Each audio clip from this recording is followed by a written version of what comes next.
Welcome to Conversations. This is your host, Michael Stone, and I am thrilled to have Thomas Hübl.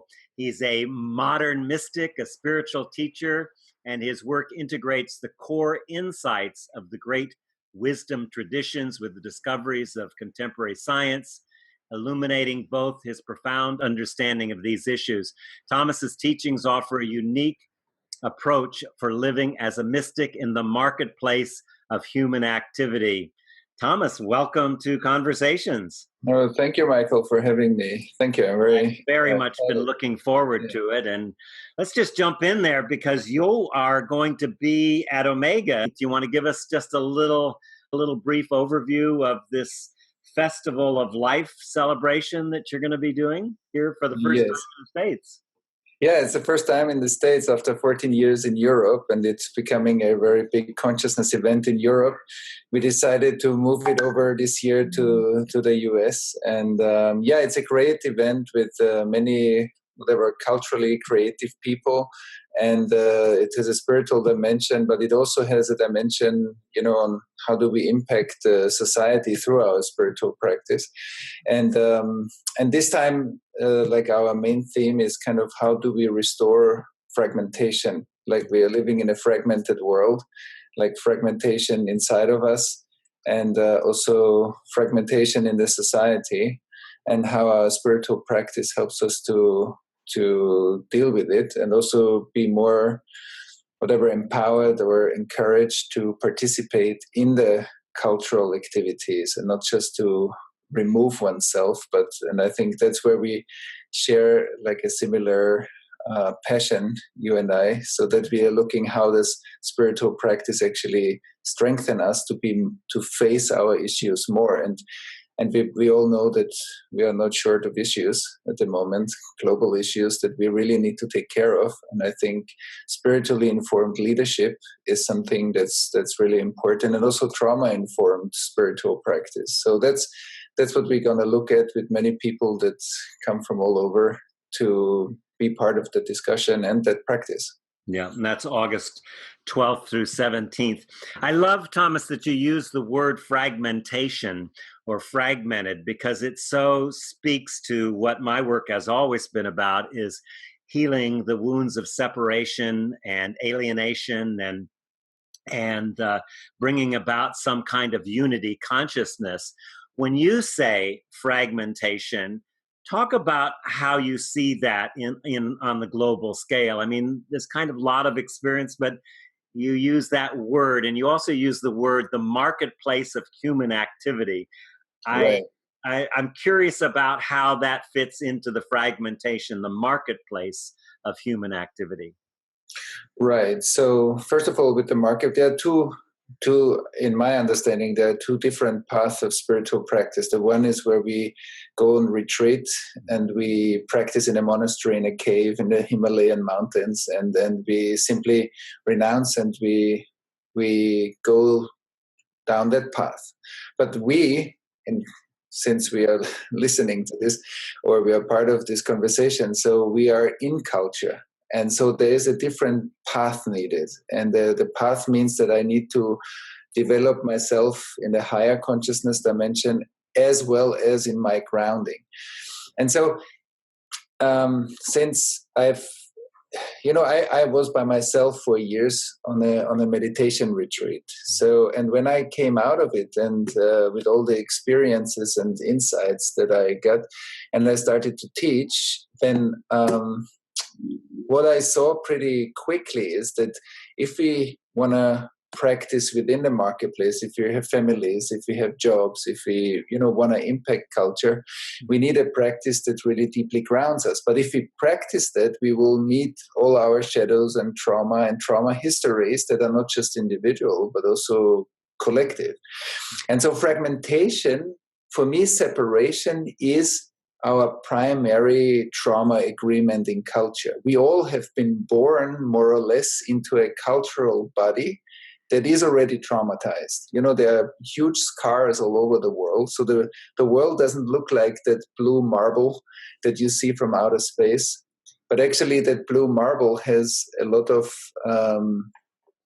has a lot of scars, the tissue, and we have been born into that scar tissue.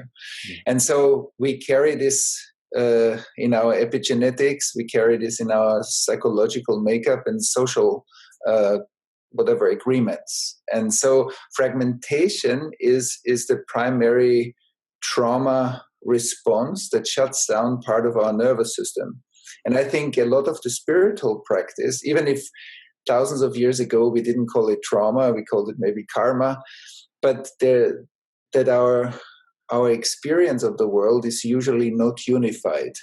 And I think all the great wisdom traditions developed practices how to overcome the traumatization and how to unify our consciousness with the higher consciousness, but also on a horizontal level through relation.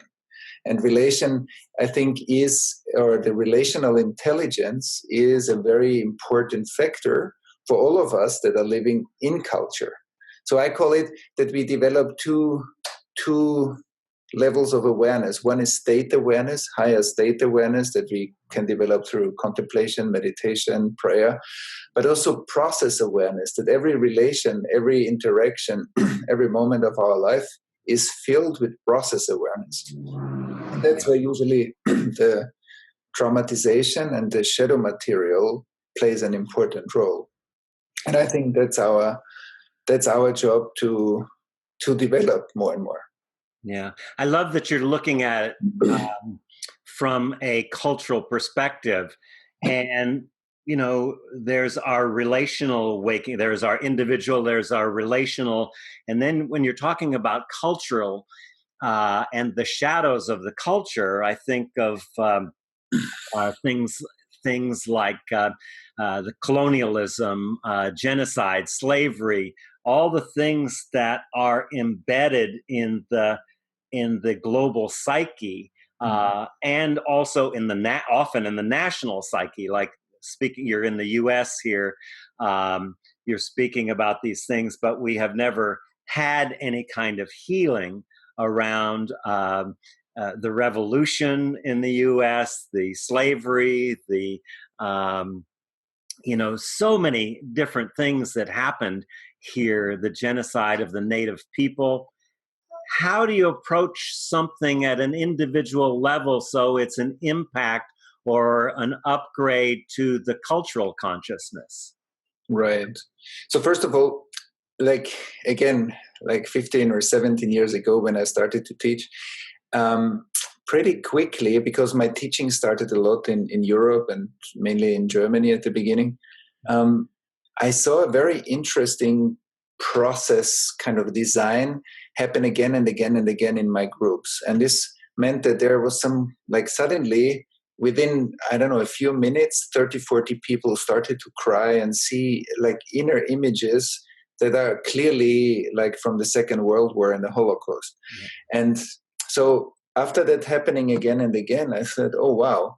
So I have to study this. Life shows me something because it came up again and again. And so I studied this. And then over time, we did large-scale group events with more than 1,000 people. And we really explored what is actually a new tool or a new kind of method how to work with collective trauma material.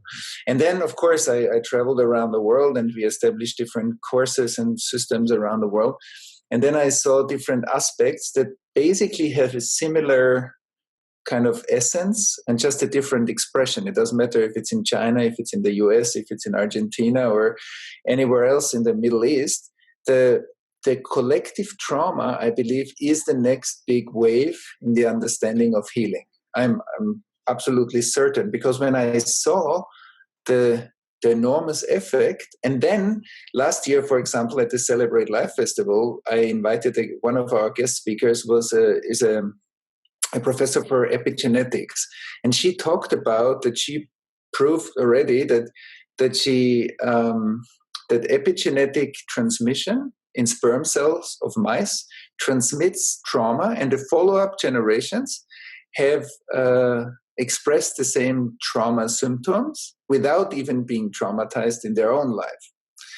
And so that means that we have already proved that epigenetic changes kind of transmit trauma, and of course it's very close that we can more and more reveal that that's also true for human beings, and that's basically also what the great wisdom traditions said over thousands of years. And now I believe that we are on the verge to discover a completely new field that intellectually might be clear to us. Of course, a genocide is a very painful and like intellectually we understand that the magnitude of it. But I believe our consciousness and our nervous systems cannot grasp the dimension of what that really means. The amount of pain that is stored underneath our cultures, like in dark lakes of unconscious trauma material that affect us, as if life tries to detox that intensity. Like a Holocaust is a tremendously painful and cruel event. Mm-hmm. And life needs generations to try to detox that amount of unlived experience and pain. And that's just one scar out of many around the world. And that's why I think much more research, scientific research, and also spiritual practice research, I think can flow into that dimension so that we together develop new tools. Like Freud kicked off a whole wave of psychology, individual psychology, psychotherapy. But I believe we are now on the verge to kick off a new wave that is kind of a collective psychology, like a collective process understanding, where we work in much larger groups in order to integrate together what we actually as humanity created.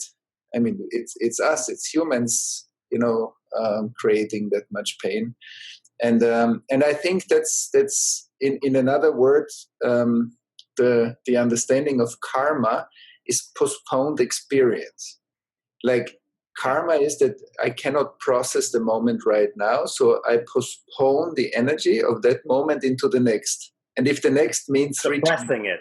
Yeah, suppressing it. Mm-hmm. And then, but that energy, that experience is not gone. It's just waiting until it can erupt again. And the eruption, like the trauma, is actually a very intelligent function because it saves our lives. Mm-hmm. On the other hand, we need to detox and integrate all the material that hasn't been computed or hasn't been processed yet through the collective nervous system.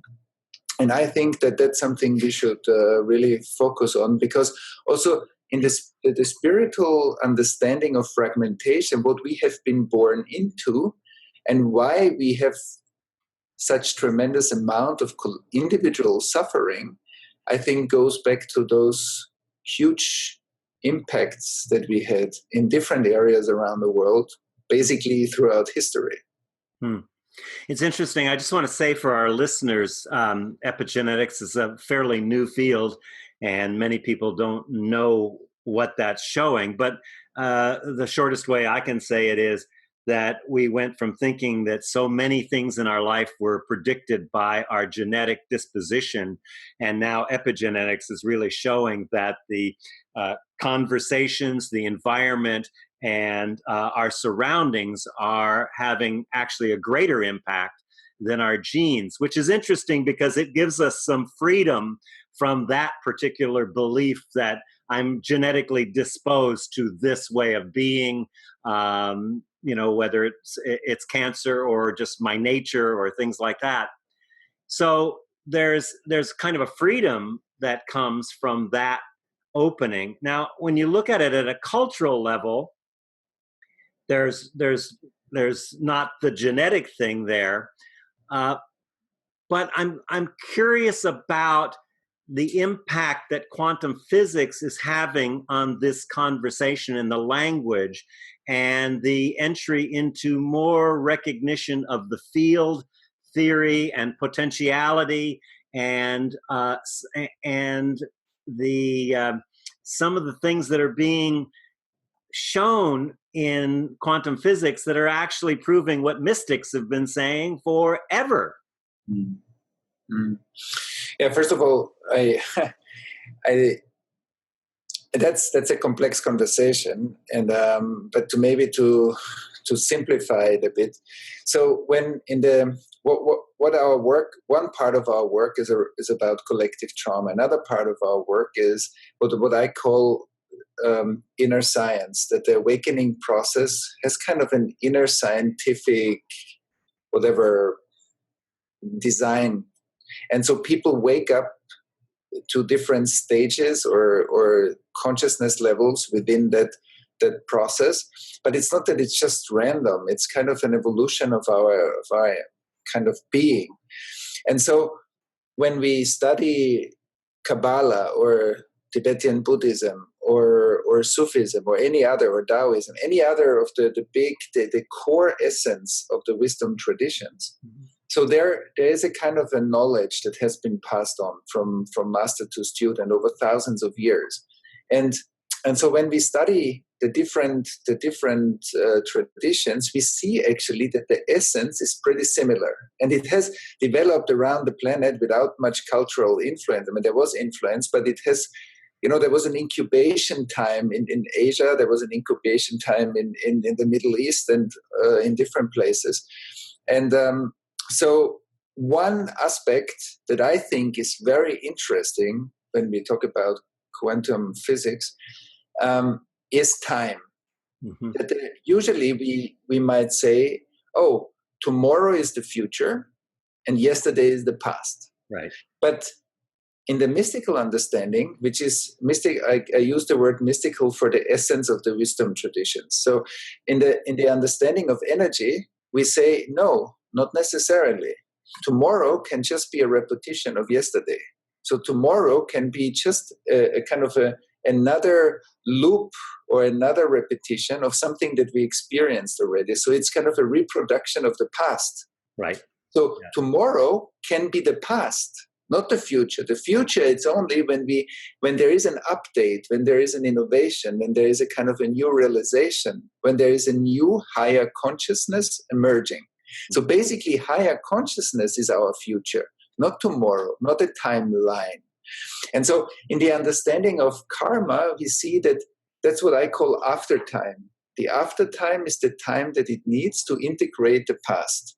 When there is a collective traumatization, like a war, we create a lot of aftertime. So we walk actually a lot of our time in our life into the past in order to integrate the pain and the hurt and the wounds of the past.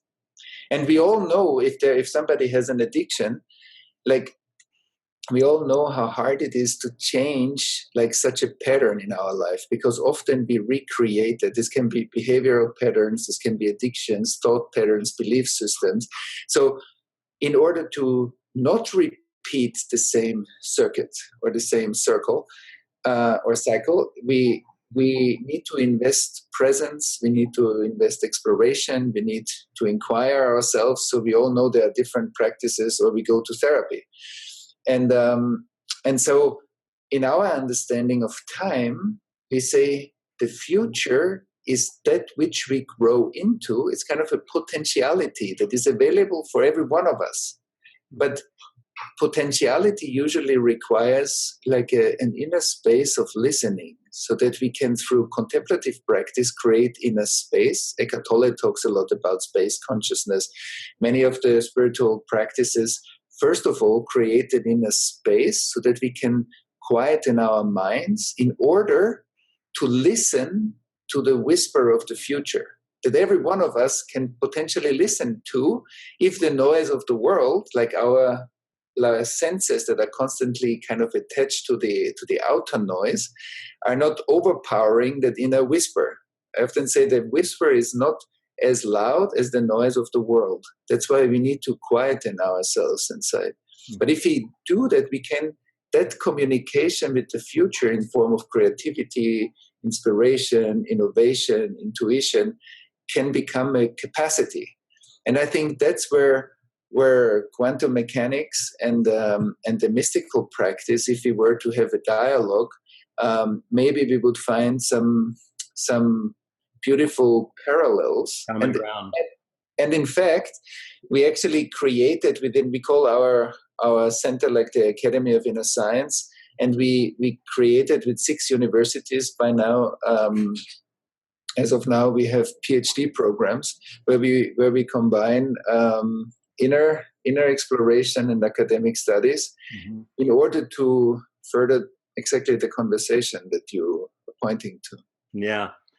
So much to, like you say, that's a very big subject. I want to talk about what awakening is, because several things. One is that a lot of people look at awakening as a destination.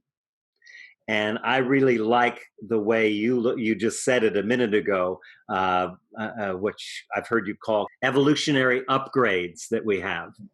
And so talk a little bit about what awakening is and the path of awakening, because that's been a big part of your work since you were sitting in somewhere in a monastery or whatever you did for a few years and disappeared.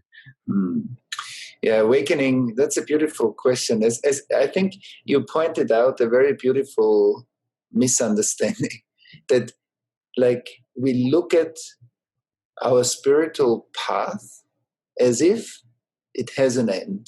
Yeah. Like our own mortality. Like we project our own finite self onto the divine. And that's why we might have this, like, in our minds ingrained, okay, even if I sit now and I practice for 20 or 30 years really hard, then I'll get there. And exactly that thinking is what blocks it. Exactly that thinking is part of the finite nature of myself. And so one beautiful realization of a practitioner is that actually we see that beautiful realization when we stop asking that question. The same as when people say, okay, how long do I still need to go to therapy or do shadow work until I'm done? Maybe we'll never be done, but that's also not the point, because the point is to fall in love with the path and with the divine, not with where we are getting to. And in the Tao Te Ching, with a book that I really love very much, that kind of was with me also throughout my 4 years of meditation, there's a lovely sentence that says, and the journey of 1,000 miles starts from beneath our feet. Mm-hmm. So it doesn't say look ahead where you will arrive. It says walk where you are.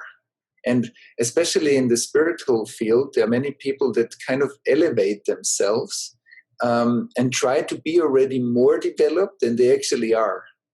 And so really being honest with one's own evolution and development is the highway of everyone's development. So if I can be authentically me, and that's where I walk, that's also the highway of development.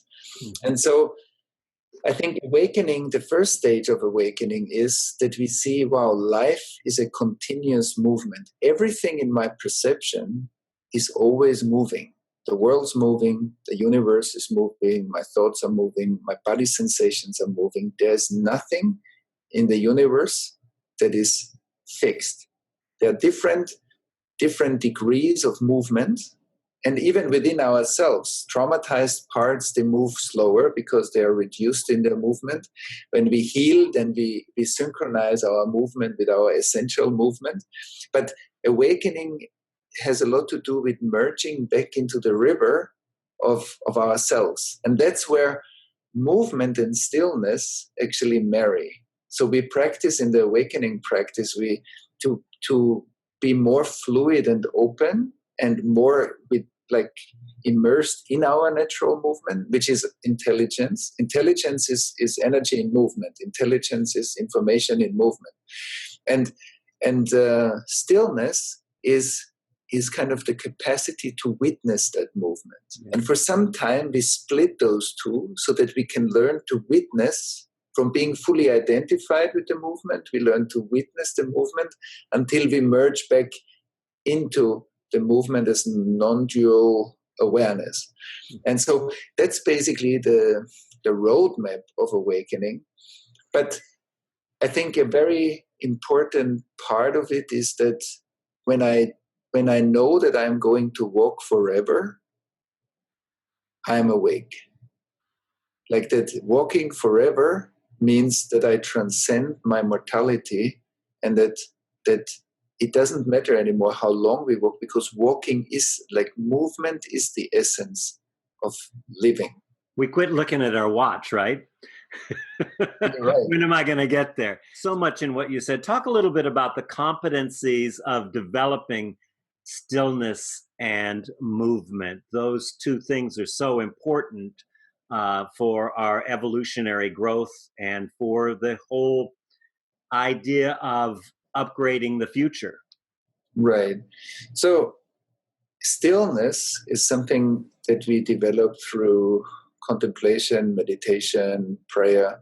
Like stillness is it's like we are gardeners of space. Like we all have a dimension of inner space inside, which is the capacity to witness. When I sit, I can witness my body sensations. And the more I do that, I see that there is kind of an inner expansion over time. When I witness my emotions, I see, wow, I can really look at my emotions inside. So which means I'm not just my emotions, because one part can witness them. Mm-hmm. And then the same is with my mind. So through kind of a contemplative practice, or witnessing one's breath, through contemplation and meditation, we develop a space dimension. And basically, we look at this in 4 stages. We look at this as mindfulness, which is that I synchronize myself with my sense perception, so what I feel in my body right now, in my emotions, in my mind, in my surrounding, what I hear, see, feel. And then once I pay attention to my sense perception, usually I get moments of inner space, and then I focus on inner spaciousness.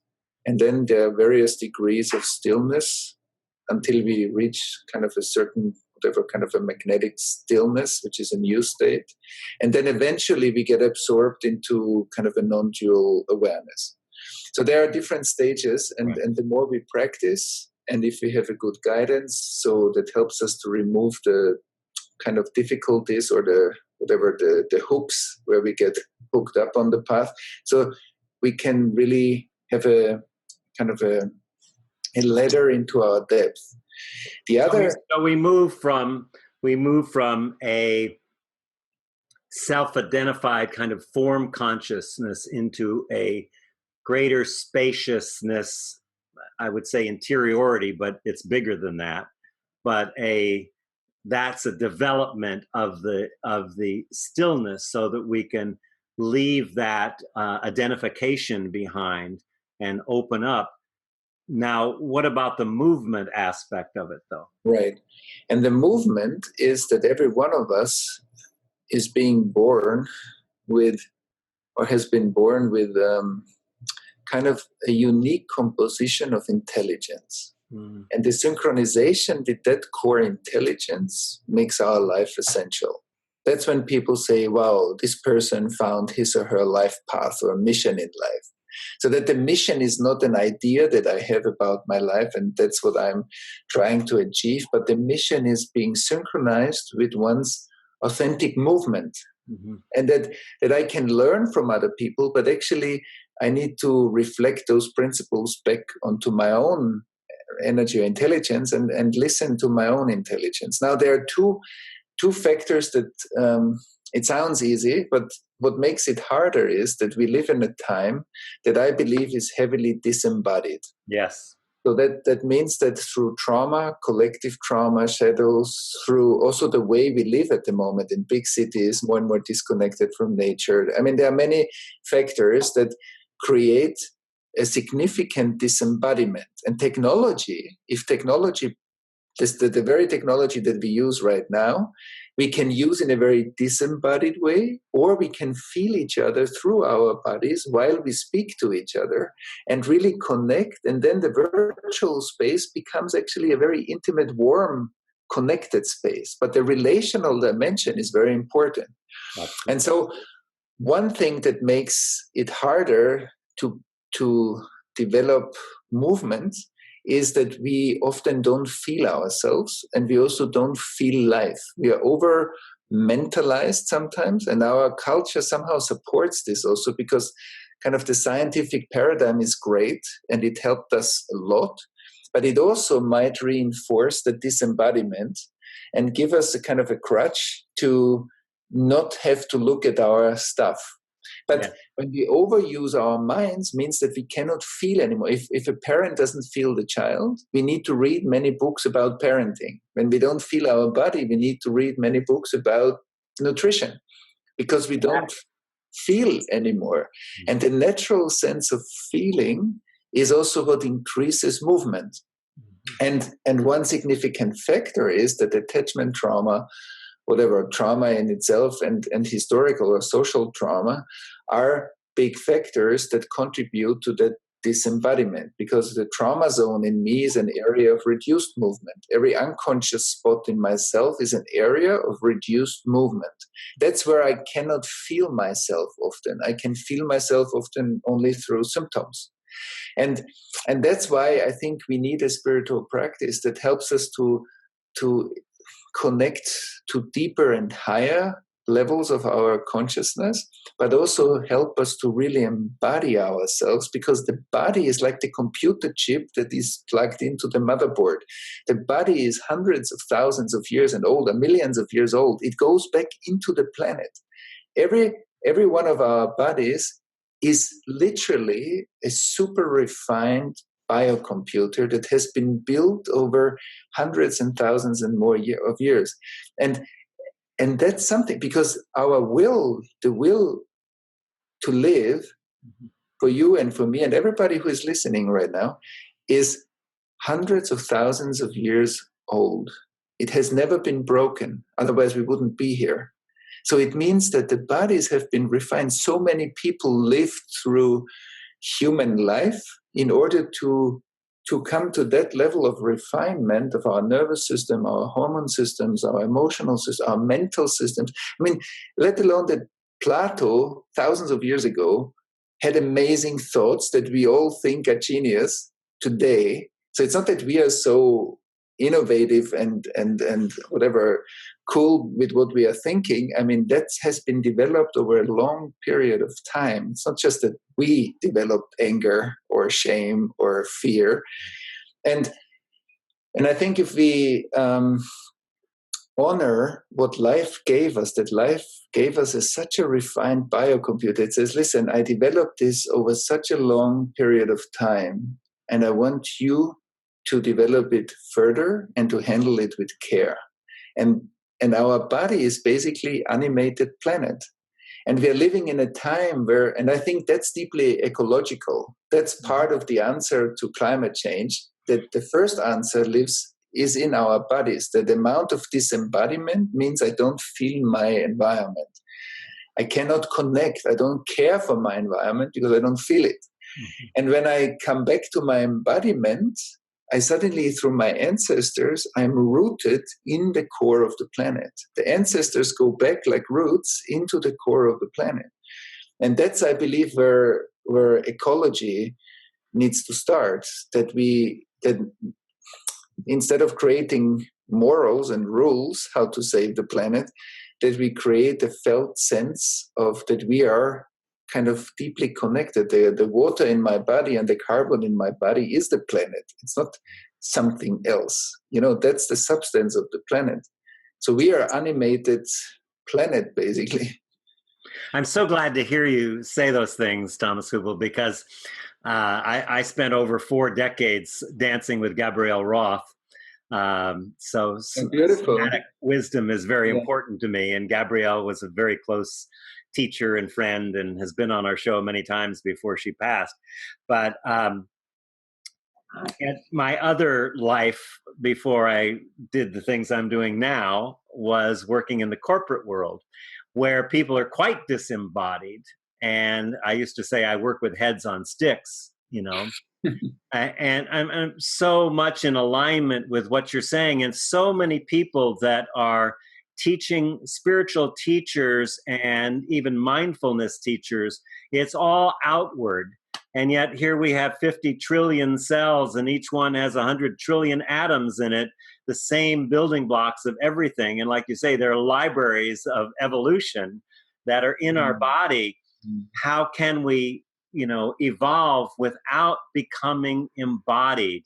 And then there's the whole thing of spiritual bypass and dissociation that goes along with that. Can you speak to that a little bit in terms of the kind of pitfalls of this awakening process? That's beautiful. I mean, you named it already so beautifully. Like exactly that often the spiritual practice actually becomes a bypass because people think, oh, when I just aspire, I don't have to, or like higher realms, I don't have to deal with the difficulties that I have in my life. And that's why often people that carry a certain amount of trauma actually happen to be on a spiritual path. And so that's not everybody, but that's a significant amount of people that are actually looking for healing and a way answers how to deal with the difficulties in daily life. And that's why it's so important that a healthy spiritual practice in the marketplace, because we are not living in a monastery, but we adapted many Far East practices that were either designed for yogis in the Himalayas or they were designed for monasteries somewhere in Tibet or in India or in Japan. So we imported a lot of practices that not all of them have been designed to work properly within the marketplace. People that are parents, that have regular jobs, that work in the business world, that lead teams, whatever, that do something in the cultural context. And that's why we really need to be careful how to not support that bypassing, as you said, but how to encourage each other and support each other to really live up to our grounded potential in the world and to transcend our kind of ego structure, if we will, or so if we, the kind of the inner identification with who we are to more and more merge into the divine, the source, whatever, emptiness, non-dual consciousness. There are many names that we can give it, but that I think that's a very important topic that you are bringing up, and many people actually like there is a danger that we try to think that whatever is hard for me in life, I can solve through meditation or contemplation, instead of saying, wow, I have such a great resource in my spiritual practice to deal with my difficulty. Mm-hmm. But I really need to volunteer and integrate my karmas. And many of the big saints and mystics and sages over time said basically the same thing. We cannot run away or bypass our karmas. They will always come back, and even if it's in 10 years, something's going to happen in our life to bring us back to face that karma.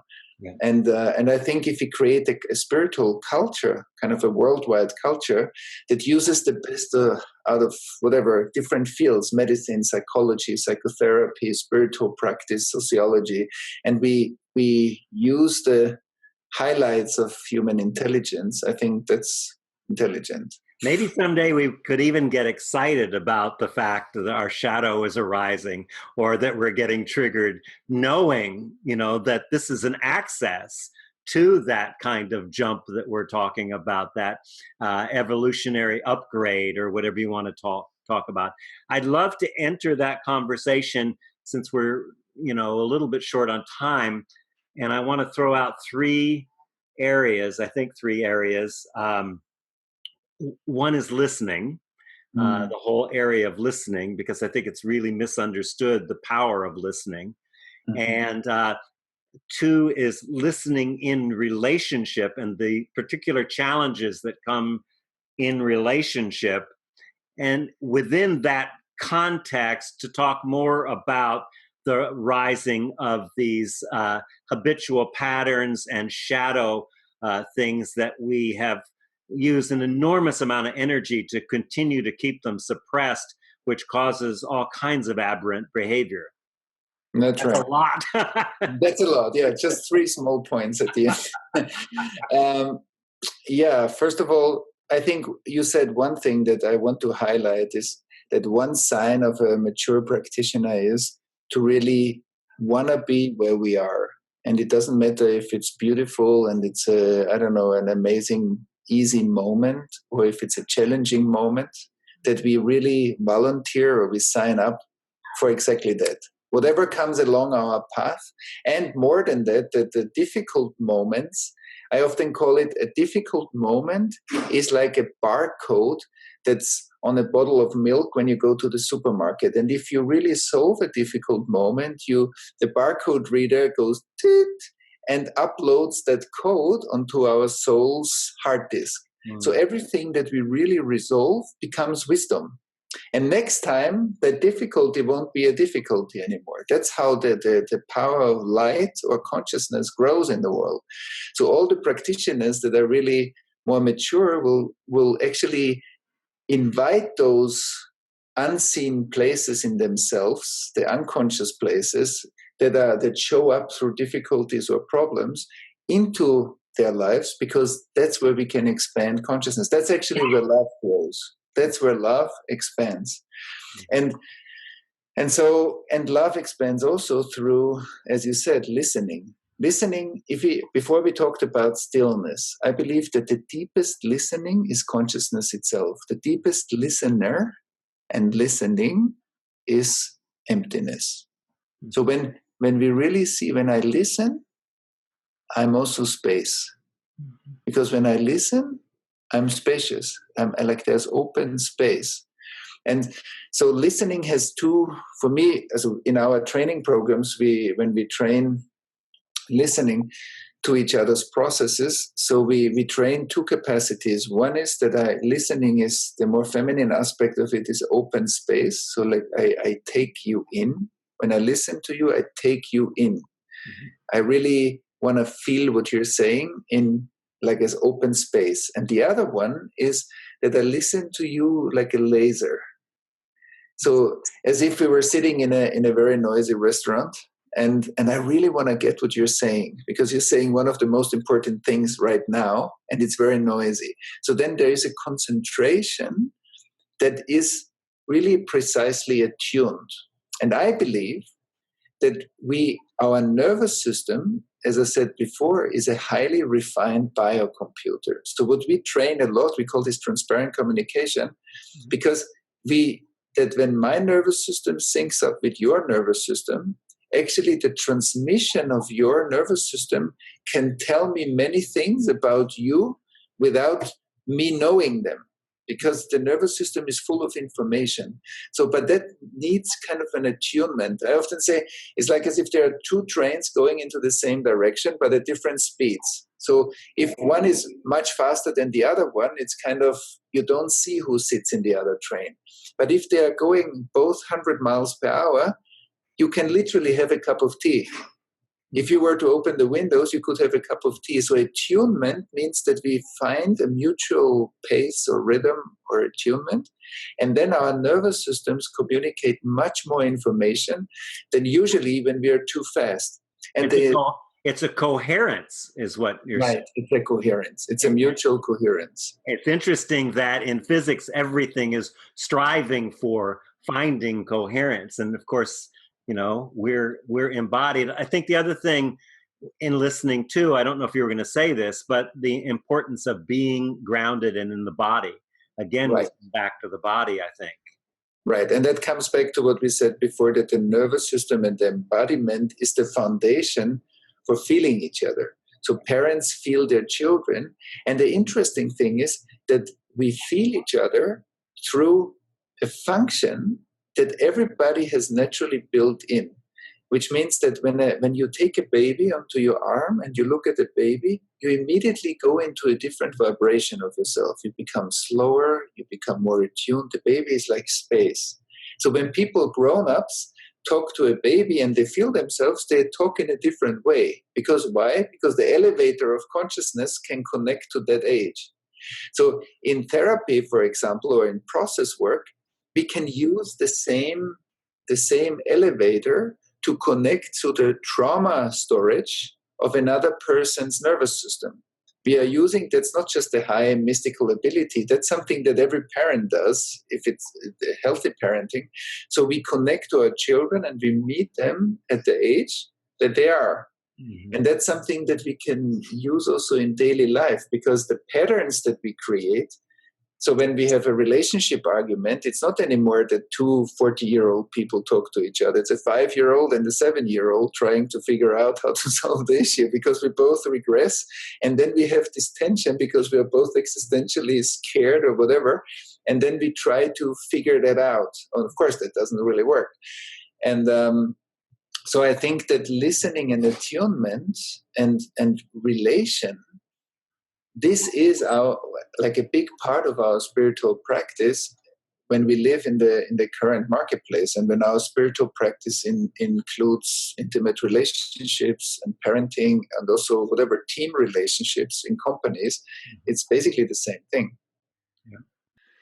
Well, we're getting to the end of our time. I love the work too that you're doing and talk about in your work of working with the triggers and the shadows for this upgrade. I don't know that we covered that very well. We're going to have to do another show again, Thomas, so we can there's so much more to talk about in this whole area of living an essential life, a spiritual life, and finding our own